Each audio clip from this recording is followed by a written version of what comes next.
Hi everybody, you might be using ChatGPT, Gemini, Midjourney or Meta AI. All these AI models are built using LLMs. Most of the people who use these AI models don't know what are the capabilities of these different AI models. So they do not able to use these AI models at their full potential.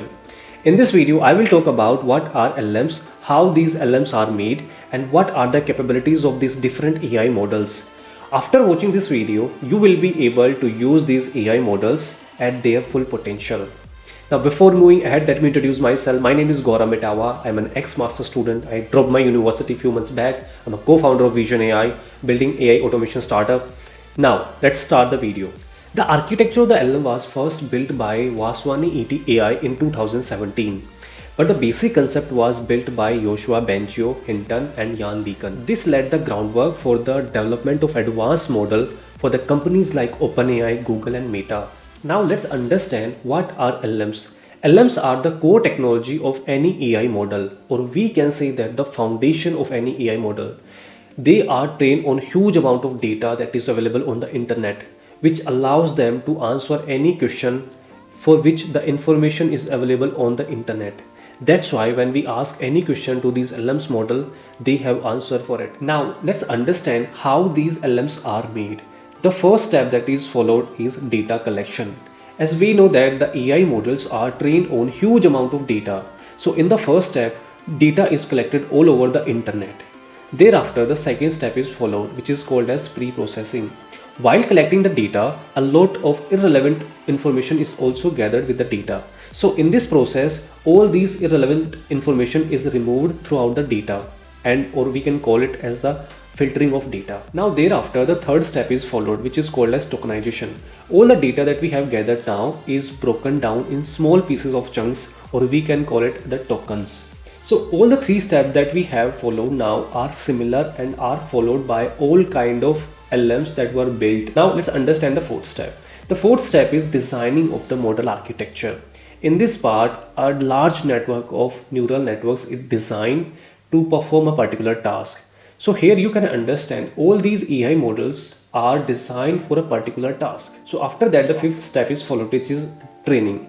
Now the neural network that we have created using programming languages is fed with the data that we have filtered and broken down into tokens. After feeding the data, the model is trained and a base model is created. And here this base model starts predicting words and sentences, and it starts generating sentences. So here the base models gets created. Now after that, the sixth step is followed, which is called as fine tune.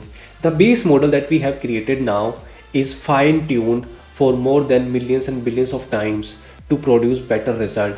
So all the model we have seen like 3 or 3.5 or 4 in the GPT series are fine tuned. So as we fine tune any AI model, it produces better result. Now let's just understand how these AI models are different from each other. Starting from ChatGPT has more capabilities in creating content, providing assistance in coding and providing generalized information over a topic.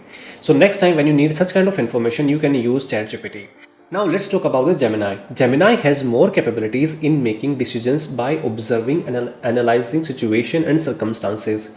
Also, it has more capabilities in data processing. So next time when you feel stuck and you want to make decisions over a situation, or you want to conclude by providing data, this is the best example for you. Now let's talk about the Llama model. Llama has more capabilities in doing advanced research, providing communication in an engaging way. Also, it has more capabilities in language translation. So next time when you feel and if you want to do more research regarding a topic, or you want to learn regarding languages, this is the best example for you.